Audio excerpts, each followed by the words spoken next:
Yes, what was up, my people? My name is Jack, and this is Mona Sporty Family Football Podcast. Welcome to Mona Sporty Family Football Podcast.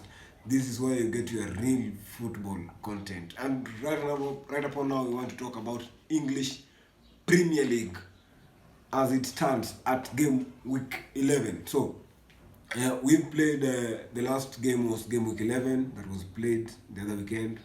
We are so much sorry to the club football fans, lovers. This weekend we are not having club football, we are just having international break. So, we will talk about English Premier League match week 11, where Tottenham drew Manchester United. Tottenham were at White Hart Lane, they drew 2-2. Everton played Fulham, and Everton won this game on a 2-0. Aston Villa won Bournemouth 4-0. This was a shocker. This was the shock of the weekend. Manchester City beat Liverpool 3-0. And do you ever wonder that something is really bad with Arsenal? Because the last time Arsenal were chasing the league against Liverpool, Liverpool won easily against Manchester City. Like Manchester City just spread their legs for Liverpool to win, so that Liverpool can catch up Arsenal easily. This season, Liverpool has been outperformed. They've been so low. They've been so bad in their start of the Premier League. They started really well, but after match week 7, they started to go down. They started going down the spiral. So this game was a very huge game to Arsenal, more than it was to Liverpool and Manchester City. So Liverpool lost hugely. Did not just lose 1-0 or 2-0. They lost 3-0 to Manchester City, which made Manchester City to go 22 points, 4 points shy the league leaders, which are Arsenal as it stands. Another game was West Ham was playing against Burnley. So this is a game that produced 5 goals. West Ham won 3-2, and Sunderland was playing against Arsenal, a match that was really entertaining until the last minute. Sunderland fought to the latter. They fought until the last sweat.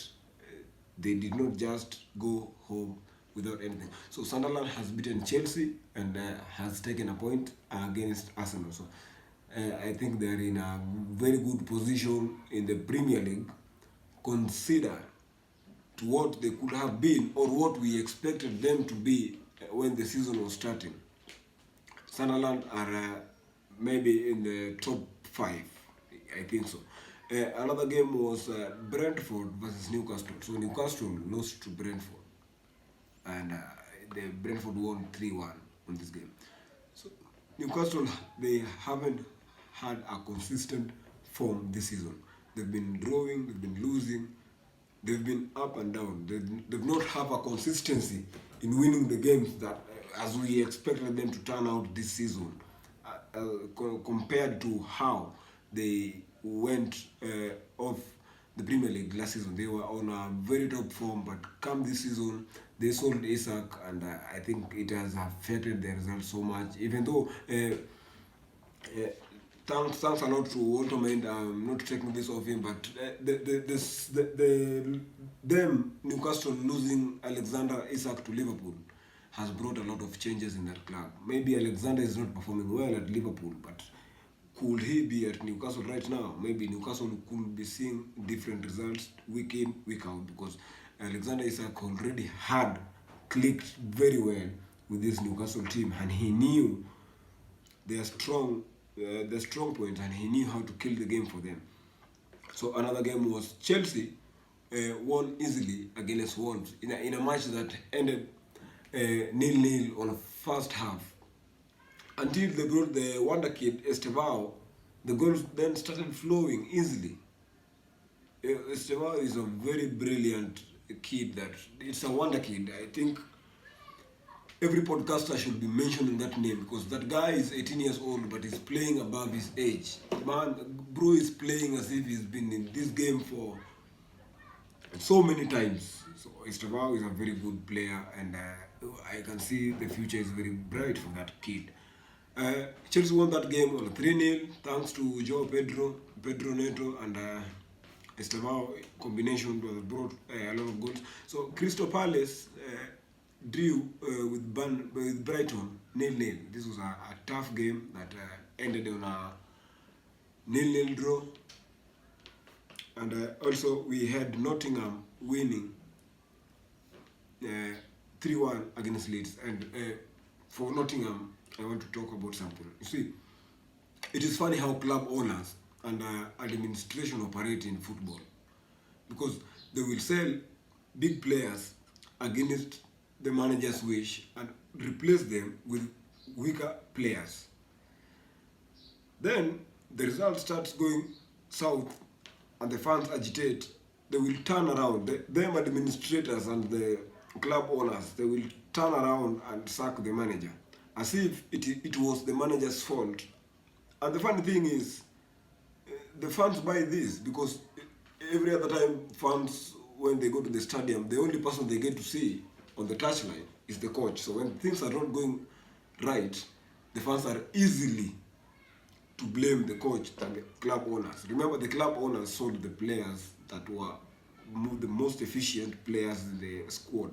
So right now, you remain with the weak players, average players who can not compete with the league. And because of that, the fans will always put every blame on the manager, not the administration, forgetting that the administrations are the ones that makes the decision. A case like Nottingham Forest last season, when they were eyeing for top 4, they lost their chance to finish on the top 4 on the last day, match week 38.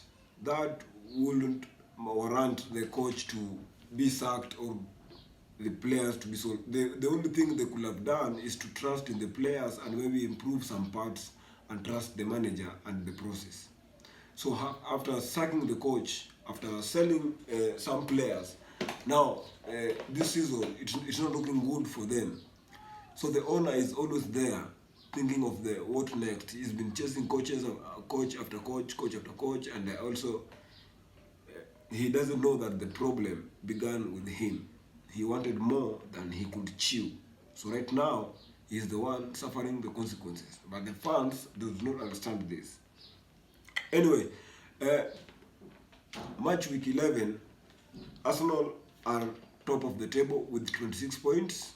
Manchester City coming second with 22 points. Manchester City are only 4 points away from Arsenal, which hopefully Arsenal are hoping that they do not equalize on anything, and Man City are hoping to catch up with them as quickly as possible. Chelsea are on third position with 20 points. I don't know how they got there, but Chelsea has been playing some good games, and it's just a Chelsea thing. Like right now they have Burnley, and then after Burnley they will be playing Barcelona. After that they will be playing Arsenal. But it's just a Chelsea thing that you have to fear playing Burnley than you do playing Barcelona or playing Arsenal. Chelsea might go ahead and lose to Burnley, but win both Barcelona and Arsenal. I don't know how they keep on doing this time in, time out. Like, it's just a Chelsea thing that you do not understand. Even the coach does not understand. It just keeps on happening and it keeps on keeping on. Chelsea are on third with 20 points. Sunderland are doing quite well, consider that they were promoted in the league just this season. They are on 19 points after 11 games, followed quickly by Tottenham, who are also showing great signs, even though they are having a lot of injuries at the moment. Kulusevski is not playing, Maddison is out for the rest of the season, and a lot of players here and there are